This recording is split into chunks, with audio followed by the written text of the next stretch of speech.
कौशले समिथलेश्वरी सिद्ध करेंगी काम।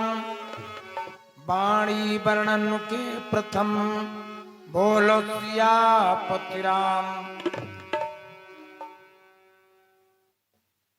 परम वंदनीय प्रातः स्मरणीय पूज्य सदगुरुदेव भगवान के श्री चरणों की पावन वंदना करते हुए गणेश भगवान जी के 12 प्रणामों का स्मरण और आवाहन करते हुए भगवान की भगवत लीला का गायन प्रारंभ करने चल रहे हैं।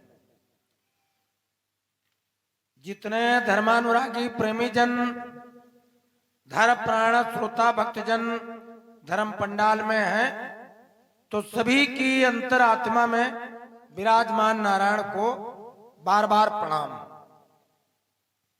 एक एक लाइन भगवान के नाम की वंदना में बोलेंगे। जितने भक्तजन हैं वो सभी राम जी के नाम की वंदना बोलेंगे। बड़े प्रेम से बोले।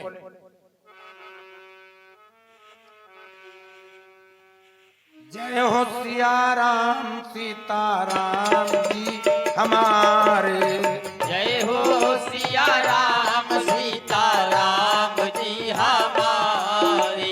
जय हो सिया राम सीताराम जी हमारे। जय हो सिया राम सीताराम जी हमारे। जय हो सिया राम सीता राम जी हमारे। जय हो सिया राम सीताराम जी हमारे। कब मिली हो दीनानाथ हमारे। कब मिले हो दीनानाथ हमारे। जय हो सिया राम सीताराम जी हमारे। जय हो सिया राम सीताराम जी हमारे। दशरथ जी के प्राणन प्यारे। दशरथ जी बोलिए बोलिए। के प्राणन प्यारे। कौशल्या के राज दुलार। कौशल्या के राज दुलारे। जय हो सिया राम सीताराम जी हमारे। जय हो सिया राम सीताराम जी हमारे। कब मिली हो दीनानाथ हमारे। कब मिली हो दीनानाथ हमारे।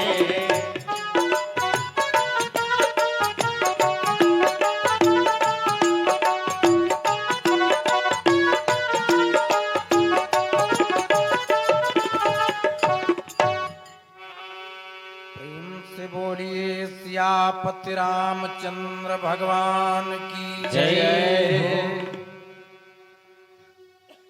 परम आदरणीय श्रोता भक्तजनों, भगवान की लीला में श्रद्धा और विश्वास रखने वाले सभी सत्संगी महान भाव, प्रातः स्मरणीय कविकुल दिवाकर मानस शिरोमणि श्रीयुक्त गोस्वामी तुलसीदास जी का भाव है।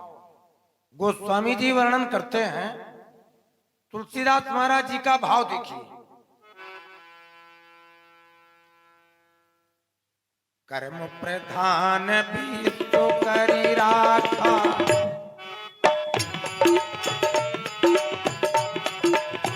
कर्म प्रधान विश्व रचि राखा। जो जस कीन सो तस फल चाखा।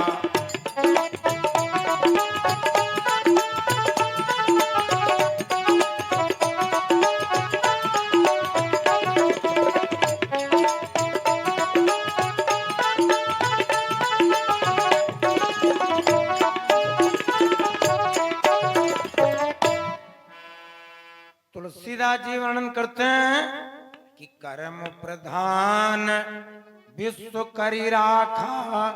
ओ जो जस कीन सो तस फल चाखा। हमारे धर्म शास्त्रों में वर्णन है कि चार वेद खट शास्त्र में बात मिली है दोए। वो दुख दीन है दुख मिलत तो है कि सुख दीन है सुख होए। चार वेद खट शास्त्र में बात मिली है दोए। और दुख दीने दुख मिलत है सुख दीने सुख होए। व्यक्ति अपने कर्म के द्वारा अपने भाग्य को बनाता संवारता। हम सुंदर चरित्र सुनाने चल रहे हैं।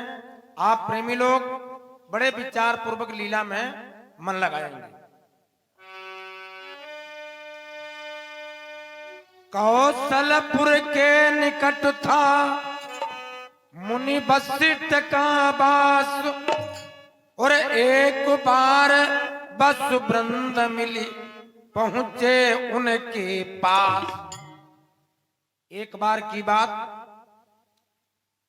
कौशलपुरी के निकट नदी के किनारे कुटिया में वशिष्ठ मुनि जी का निवास है। वशिष्ठ मुनि जी रहते हैं। भक्तों, वशिष्ठ जी के पास में एक कामधेनु नाम की गाय। देखो, देवताओं के पास में कल्पतरु होता था। कल्पतरु का मतलब एक पेड़, उसका नाम कल्पतरु। तो जिस चीज की इच्छा करते थे उस पेड़ से कहते थे, उस चीज की पूर्ति वो अकेला पेड़ करता था। तो देवताओं के पास कल्पतरु और ऋषि मुनियों के पास में जो योगी थे विरक्त, जो ब्रह्म योगी थे, तो उनके पास में ये कामधेनु नाम की गाय होती थी। उस गाय से जिस चीज की कामना करते थे उस चीज की वो पूर्ति करती थी। तो एक बार की बात, वशिष्ठ जी अपने पण कुटीर में, स्वर्गलोक के 8 देवताओं ने विचार किया अपने मन में कि चलो पृथ्वी मंडल पर चला जावे, पृथ्वी पर का सुख देखा जावे कि पृथ्वी पर सुख कैसा।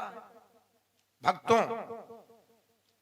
देखिए, हम लोग सोचते हैं क्या कि सबसे बड़ी आराम स्वर्ग में, अच्छे काम करें तो स्वर्ग मिले।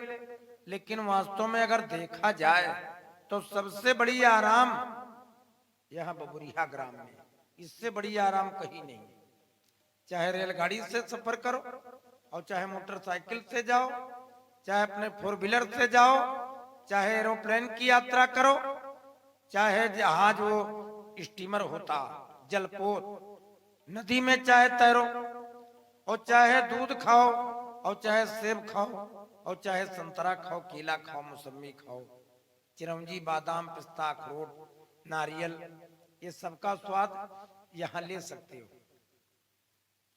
ये आराम और कहीं नहीं है।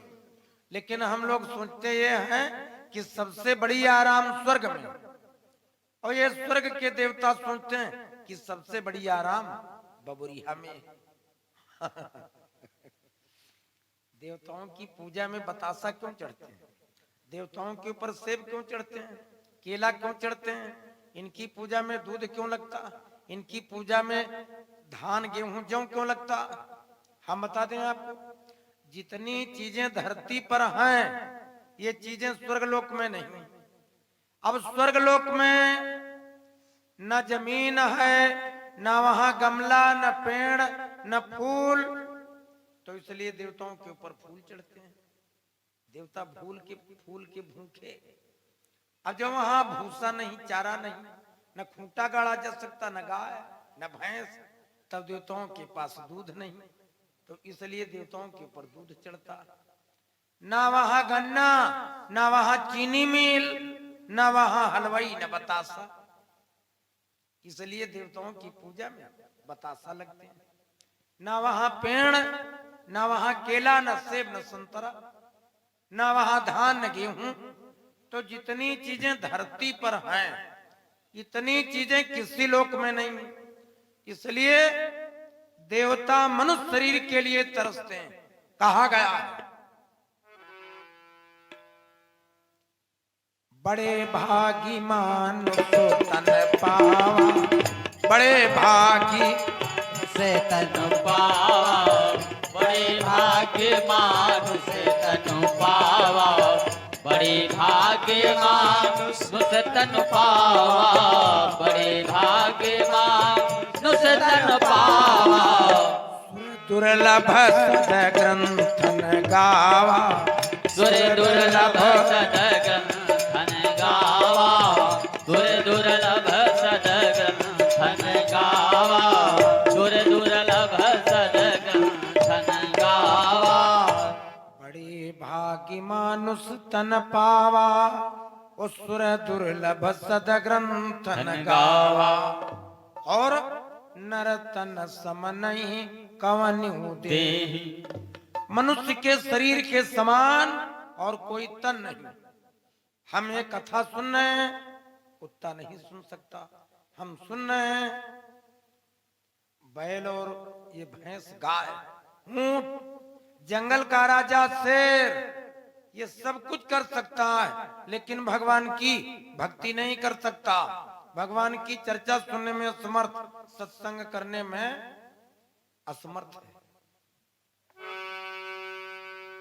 स्वर्ग लोक के देवताओं ने विचार किया अपने मन में कि पृथ्वी मंडल पर चलो चला जाए और पृथ्वी पर का सुख देखा जाए।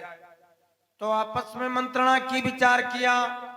वो बोले, आपस में कहने लगे कि इस रूप में वहां पर जा नहीं सकते, इस रूप में एंट्री नहीं। तो अपना अपना भेष बदल लिया, अपना अपना भेष बदल लिया, महात्मा बन गए। महात्मा बन करके वशिष्ठ मुनि जी के आश्रम पर आए। तो महात्मा वशिष्ठ मुनि को मालूम नहीं कि ये स्वर्गलोक के देवता। गाय के पास में गए, सूर्य नारायण अस्त हो चुके थे। तो हमारे तुम्हारे दरवाजे पर अगर कोई आ जावे मेहमान और रसोई बढ़ चुकी हो तो क्या होगा? प्रबंध करना पड़ता है फिर से। गाय के पास में गए और महात्मा वशिष्ठ जी ने कहा कि बेटी, बेटी कुछ ऋषि पधारे हैं। गाय से बोले, बेटी तुमको एक काम करना, बेटी कुछ ऋषि पधारे हैं, उनका समुचित तुम प्रबंध करो। बेटी कुछ ऋषि पधारे हैं, उनका समुचित प्रबंध करो। टूटी रह जाए न मेहमानी में, कुछ वैसा उचित प्रबंध करो।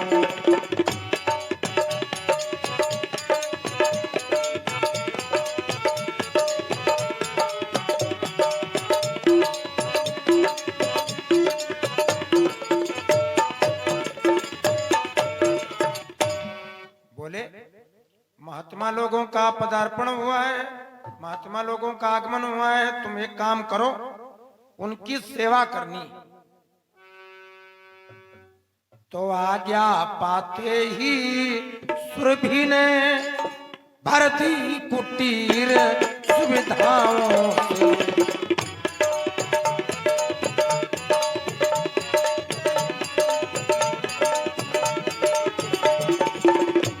आशाओं से थी शांति अधिक और शांति अधिक इच्छाओं से।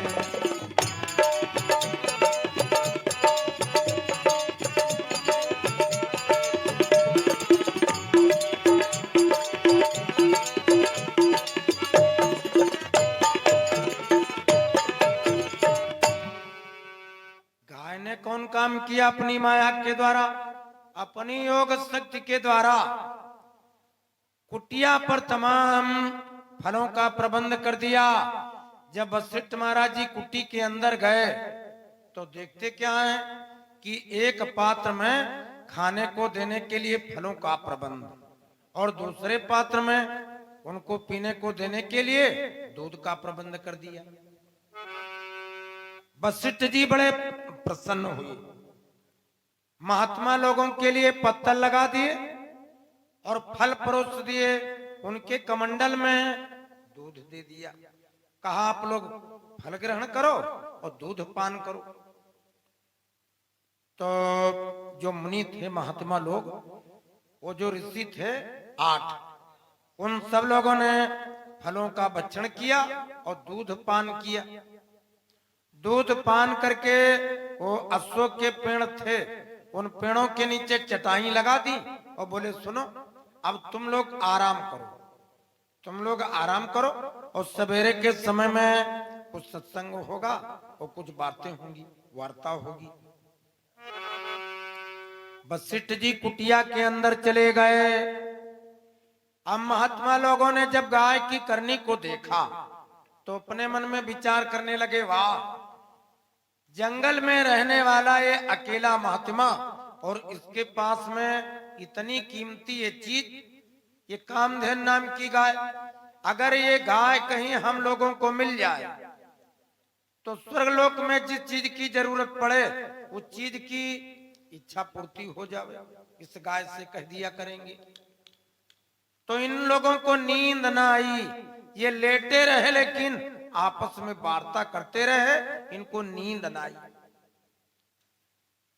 तो मंत्रणा की कि जब सवेरा होगा तो महात्मा जी से जब सत्संग करेंगे इस गाय को हम लोग मांग लेंगे। हाँ, विचार किया कि सवेरे गाय को मांग लेंगे। तो एक महात्मा बोल पड़ा, कहने लगा कि सुनो, इतनी कीमती ये गाय महात्मा जी मांगने पर देंगे क्यों? और फिर दूसरे ने बताया कि मांगना ठीक नहीं है। देखो, कहा गया है कि मांगिए उसी से जो दे दिल की खुशी से और कहे ना किसी से। सबसे मांगना भी नहीं चाहिए। अब मांगते तो सब लोग हैं, खैर मांगते हम लोग भी हैं। भगवान से विद्या बुद्धि मांगते हैं, स्मरण शक्ति मांगते हैं, कहीं पर कथा सुनाने जावें और उसके द्वारा सेवा करेंगे। जिनके लड़के बच्चे नहीं वो भगवान से लड़के बच्चे मांगते हैं, और जिनके पास धन नहीं है वो भगवान से धन मांगते हैं। और जिन लोगों को भगवान ने सब कुछ दिया, गाड़ी घोड़ा बंगला, नौकर चाकर, मकान, घर द्वार, प्लाट, जमीन जायदाद, बड़ी बड़ी फैक्ट्रियां हैं, वो इलेक्शन में खड़े हैं हाथ जोड़े, अपना चुनाव चिन्ह बताए रहे। मांगते वो भी, मांगता तो पूरा हिंदुस्तान। कहा गया है कि दाता एक राम, भिखारी सारी दुनिया। दाता एक राम, भिखारी सारी दुनिया। दाता एक राम, भिखारी सारी दुनिया। दाता एक राम, ओ दाता एक राम, भिखारी सारी दुनिया। दाता एक राम, भिखारी सारी दुनिया। हो ऐसे दीनानाथ की, ऐसे दीनानाथ की बलिहारी सारी दुनिया।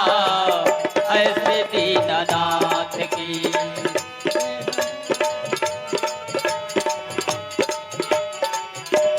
जय हो।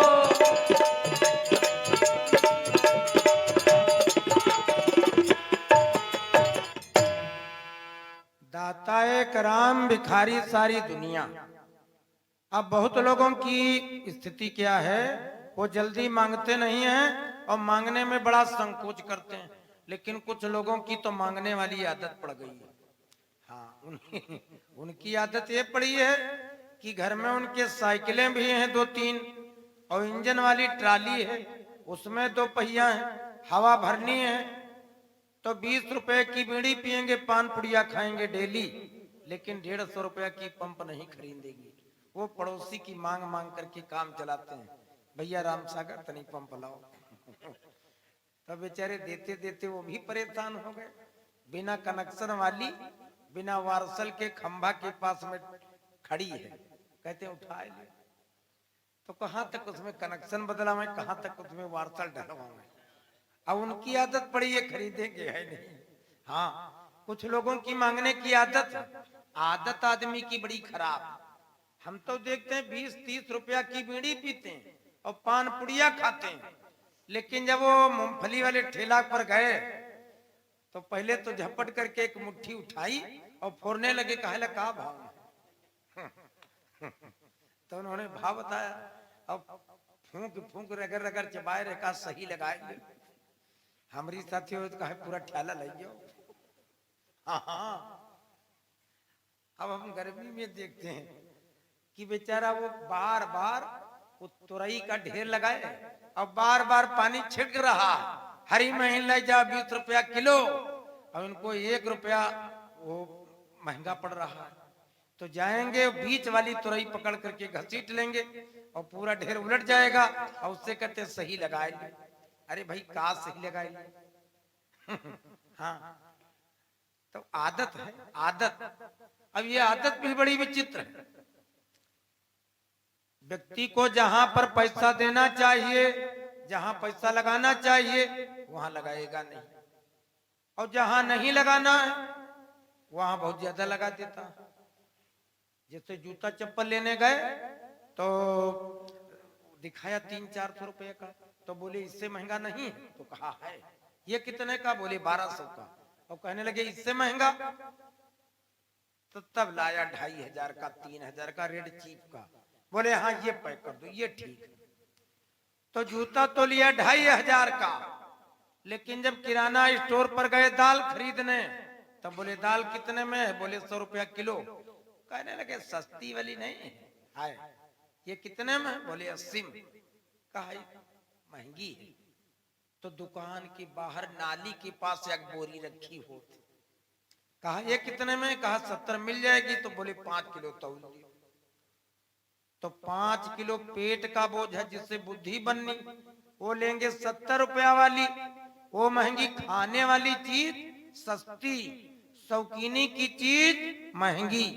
ये आदत ये पुरानी बन चुकी, बिना ज्ञान के।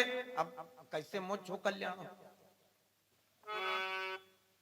तो मांगने वाली आदत इसी में। अब शास्त्र क्या कहते हैं? शास्त्र की सम्मत क्या है कि रही मनवे नर मर चुके, जे कहीं मांगन जाए ओ उनते पहले वे मुझे जिन मुख निकसत नाय। जो किसी के यहाँ कोई चीज मांगने जाते हैं, वो गए गुजरे होते हैं, उनका दिल बैठा होता, पता नहीं इनकार न कर दे में, लेकिन उनसे गए गुजरे हुए हैं जो मांगने वाले को देते नहीं। उनते पहले वह मुझे जिन मुख निकसत ना। राजा बलि के वहां भगवान विष्णु जी जब गए दान मांगने के लिए, तो 52 अंगुल का रूप बनाना पड़ा। 52 अंगुल के उनको छोटा बनना पड़ा। तो जो लोग किसी के यहाँ कोई चीज मांगने जाते हैं, उनमें बड़ा संकोच आता। आपस में मंत्रणा की, वो देवता कहने लगे कि सुनो, महात्मा जी से इस गाय को मांगोगे, मांगने पर मिलेगी नहीं। तो एक ने तरकीब बताई। एक ने कहा लूं गाय चुरा, तरकीब बताई। एक ने कहा, एक ने कहा लूं गाय चुरा, मुझको तो यही सूझता है, बाबा जी कुटिया में सोते हैं, अब बाहर कौन पूछता।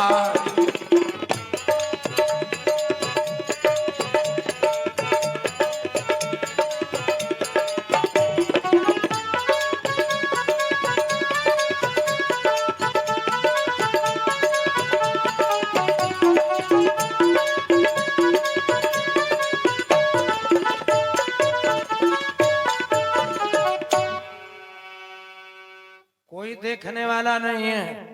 महात्मा जी कुटिया के अंदर सो रहे हैं और हम लोग पेड़ों के नीचे, और गाय पेड़ से बंधी, चलो खोल लिया जाए।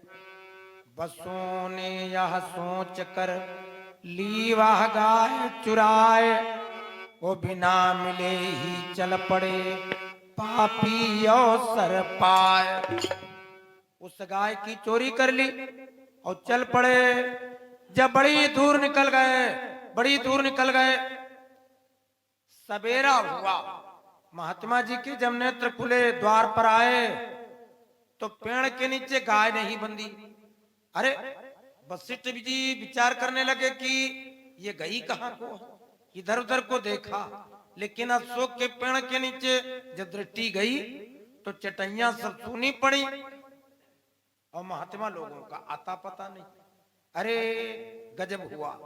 वशिष्ठ जी विचार करने लगे, इसका मतलब ये जो महात्मा लोग मेहमानी में आए, ये हमारी गाय को चुरा ले गए।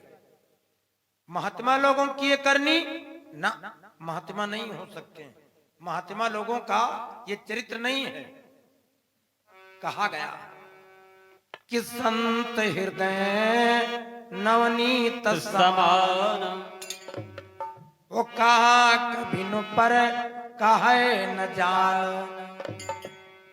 संत हृदय नवनीत समाना, और कहा कभिन पर कहे न जाना। संतों का चरित्र कैसा होता, वो बड़े कोमल चित्त वाले होते, क्रोध नहीं करते हैं, किसी दूसरे के ऊपर खींचते नहीं। वो कुटिया पर एक बाबा जी थे, बाबा जी के गुस्सा नहीं आती थी, हल्ला मच गया चारों तरफ इलाके में कि बाबा जी बड़े सरल शांत स्वभाव वाले, उनके गुस्सा नहीं आता। उसी गांव में एक कुटिल दुष्ट स्वभाव का आदमी था, वो कहने लगा कि तुम न मालूम क्या बात करते हो, अरे 100 फूंक में तो गीला जल जाता है। बाबा जी के गुस्सा नहीं, बाबा जी के गुस्सा है, और अगर गुस्सा देखनी हो तो हमारे साथ चलो, तुम पेड़ की आड़ में खड़े रहना और तमाशा देखना। गांव वाले आ गए। अब वो जो कुटिल आदमी था पापी, वो महाराज जी के पास में आया, बोला महाराज जी सीताराम सीताराम, सीताराम बच्चा सीताराम। लल्ला कैसे? कहा महाराज कुछ नहीं, इससे मुलाकात करने आए थे। और बाबा जी के कंधे पर थूक दिया। अब बाबा जी के जब कंधे पर थूका तो बाबा जी बोले कुछ नहीं, और बड़े प्रसन्न मन से नहाने के लिए नदी के किनारे गए, नहा करके आए। और इनको जब फिर देखा, बोला बाबा जी सीताराम बच्चा सीताराम सीताराम, फिर कंधे पर थूक दिया। बाबा जी फिर नदी में नहाने गए, फिर लौट करके जब नहा करके आए तो फिर कहा बाबा जी सीताराम बच्चा सीताराम, लल्ला सीताराम, फिर कंधे पर थूक दिए। बाबा जी फिर नहाने गए। गांव वाले पेड़ की आड़ में तमाशा देख रहे हैं कि आज क्या होगा। फिर बाबा जी नदी पर गए, नहा करके आए, देखा जैसे कहा बाबा जी सीताराम बच्चा सीताराम, फिर कंधे पर थूक दिया। बाबा जी फिर नहाने गए। जितनी बार नहाने जाते हैं उतनी बार फिर सीताराम करता, थूक देता। 100 बार थूका। तो जब 100 बार थूका, बाबा जी नहा करके अब जब 101 बार हुआ, 100 बार के बाद में जब 101 बार, और जैसे कुटिया पर बाबा जी आए, बस प्रणाम किया और चरणों में लौट गया, रोने लगा। कहा महाराज हमने आपके ऊपर 100 बार थूका और आपने गुस्सा नहीं की, तो हमारे जैसा कुटिल पापी आदमी आपको जीवन में नहीं मिला होगा। बाबा जी ने तुरंत लपक करके उसको उठाया और गले से लगाया और सीने से लगा करके लिपट गए। और बाबा जी कहने लगे कि बच्चा 84 साल की उम्र बीतने वाली है, तुम्हारे जैसा धर्मात्मा आदमी आज के पहले न मिला।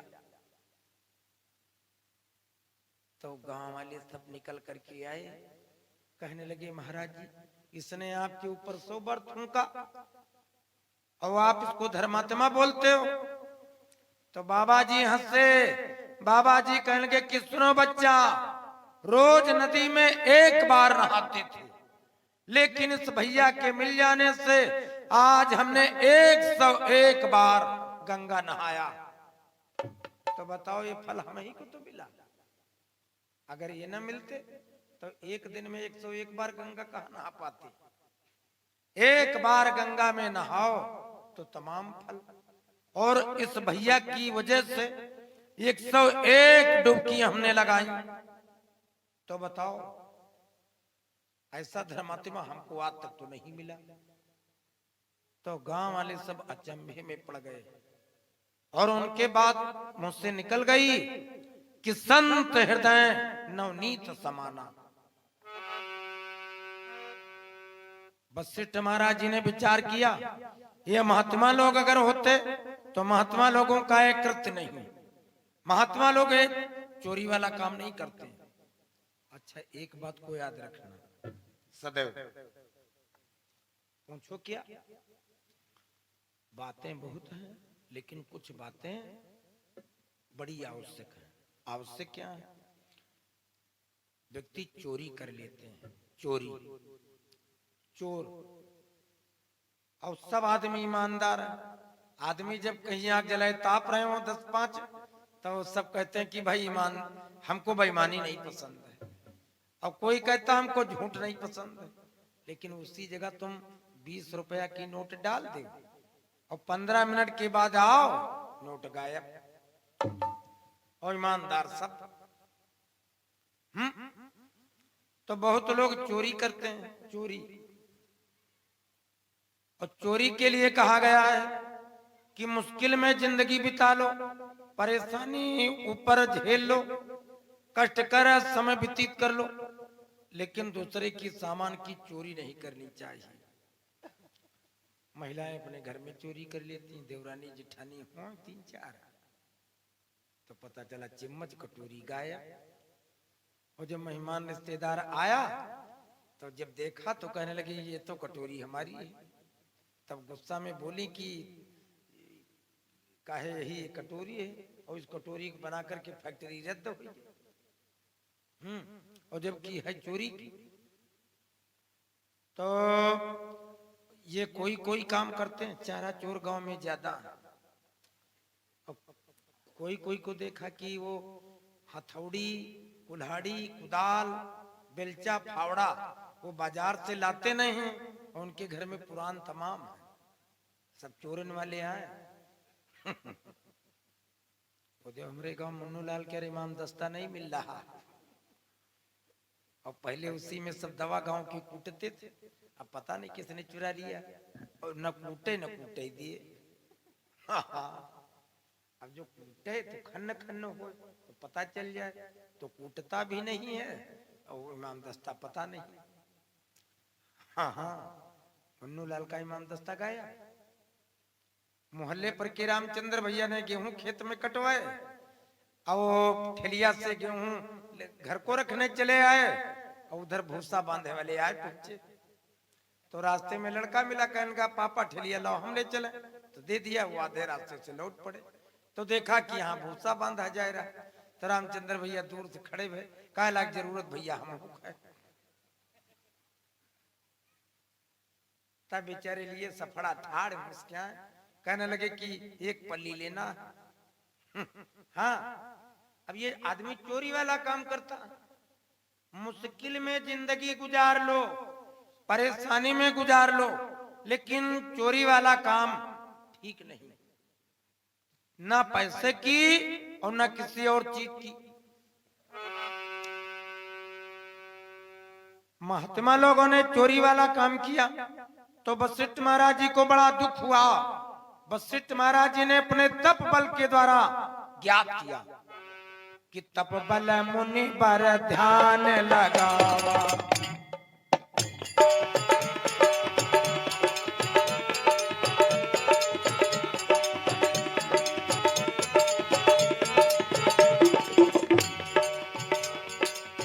तप बल मुनि पर ध्यान लगावा, और सिगरो भेद कहाँ कह पावा। बिगरो भेद तहाँ कह पावा, बिगरो भेद तहाँ कह पावा, बिगरो भेद तहाँ कह पावा। तपस्या के बल के द्वारा मालूम हो गया कि अमरलोक के देवताओं ने गाय की चोरी की।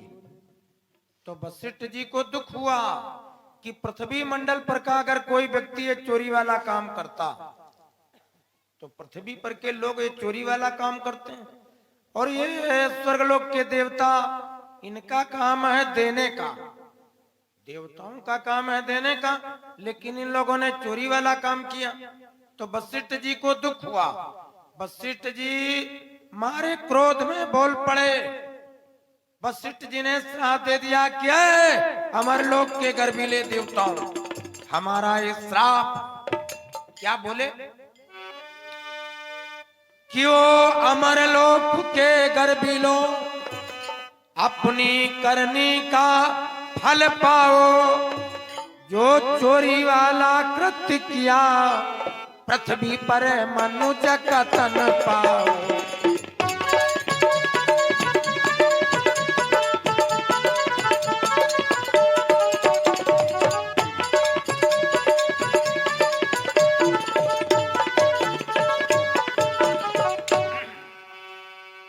हमारा ये श्राप है कि पृथ्वी मंडल पर तुम लोग मनुष्य का जन्म पाओगे। ये जो चोरी वाला काम किया है तो पृथ्वी पर तुमको मनुष्य का जन्म लेना होगा। वैसे तुम स्वर्गलोक के देवता थे, जन्म मृत्यु से दूर थे, लेकिन अब जब तुमने करनी की चोरी वाली तो जाओ, हमारा श्राप है, पृथ्वी पर तुमको मनुष्य रूप में जन्म लेना पड़ेगा। अब ये जब इनको श्राप लगा तो देवताओं ने विचार किया कि चलो लौट चले, महात्मा जी के पास चले, अपने अपराध की क्षमा मांग ले। तो गाय को लेकर के लौट आए, गाय को लेकर के आए, पेड़ से बांध दिया और चरणों में गिर पड़े। कहने लगे महात्मन, हम लोगों से बड़ा अपराध हुआ, हमने आपकी गाय की चोरी की है, महाराज जी हमको क्षमा करें। तो वशिष्ठ जी मुस्कुराए। वशिष्ठ जी कहने लगे कि सुनो, अब तुम्हारे पाप में कमी आ गई, अब तुमने अपनी गलती मान ली है, तो गलती करके अगर गलती मान ली जावे, गलती हो जावे, और अगर व्यक्ति अपनी गलती मान ले तो जनो सुधार हो गया। और सबसे बड़ी गलती क्या है कि व्यक्ति गलती करता है और अपनी गलती नहीं मानता, तो एक बहुत बड़ी गलती तैयार करता। अगर कोई काम बिगड़ जावे तो गलती मान लीजिए, क्षमा मांग लीजिए। हाँ, अगर क्षमा मांग लिया और छोटे बन गए तो जानो बहुत बड़े बन जाओगे, बहुत बड़ा उद्धार होगा, बहुत कल्याण। जो लोग बड़े बनते हैं तो बड़े बन नहीं पाते हैं और एक नई गलती तैयार हो जाती है, और जो लोग छोटे बन जाते हैं, क्षमा मांग लेते हैं, तो उनके लिए कहा गया कि रही मन छोटे बनी रहो, ज्यों जमीन की दूब, ओ आई गम में चरी गई, दूब खूब की खूब। रही मन छोटे हुए रहो, ज्यों जमीन की दूब, ओ आई गम में चरी गई, दूब खूब की खूब। और हिंदी कहते हैं कि ऊंचे पानी रुकता नहीं, नीचे को बही जाए, और नीचे चले तो भरी पियई, ऊंची प्यासे जाए। जिनके खेत ऊंचे हैं, ऊंचे खेतों में पानी नहीं रुकता, पानी इकट्ठा होकर के बह करके नीचे को भागता। तो भक्त लोगों का कथन है कि छोटे बने रहो प्यारा, बड़े मतलब की बात, कि छोटे बने रहो प्यारा, मन तुम छोटे बने रहो प्यारा, मन तुम छोटे रहो प्यारा, मन तुम छोटे बने रहो प्यारा, बने रहो प्यारा, छोटे बने रहो प्यारा, छोटे बने रहो प्यारा, दिल तुम छोटे बने रहो प्यारा, मन तुम नन्हे बने रहो प्यारा, मन तुम छोटे बने रहो प्यारा। छोटी कुइया का बड़ा मीठा पानी, छोटी छोटी कुइया का बड़ा मीठा पानी, छोटे छोटे कुइया का बड़ा मीठा पानी, का बड़ा मीठा पानी, छोटी छोटी कुइया का बड़ा मीठा पानी, छोटी छोटी कुइया का बड़ा मीठा पानी, बड़ा समुंदर खारा। जय हो गुरु जी। जय हो। बड़ा समुंदर खारा, मन तुम नन्हे बने रहो प्यारा, मन तुम नन्हे बने रहो प्यारा, मन तुम छोटे बने रहो प्यारा।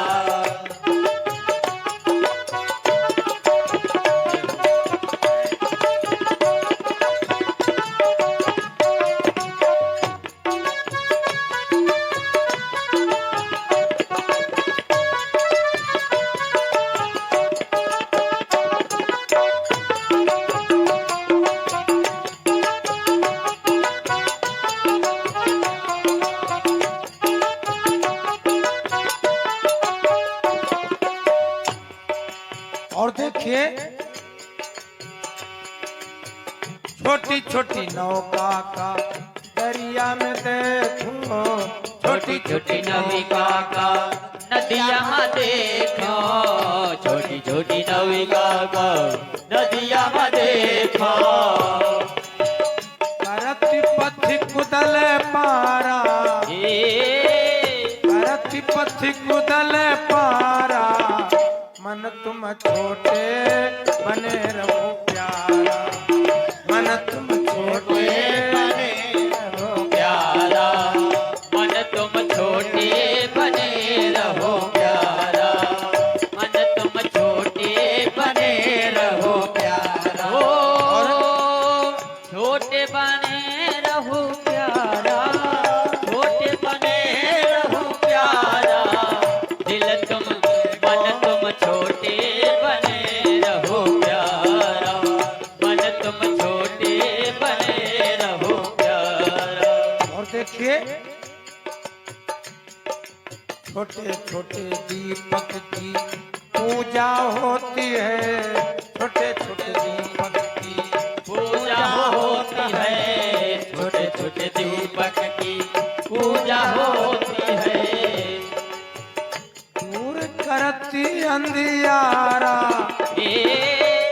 दूर करती अंधियारा, मन तुम नन्हे बने रहो प्यारा, मन तुम नन्हे बने रहो प्यारा, मन तुम नन्हे बने रहो प्यारा, मन तुम नन्हे बने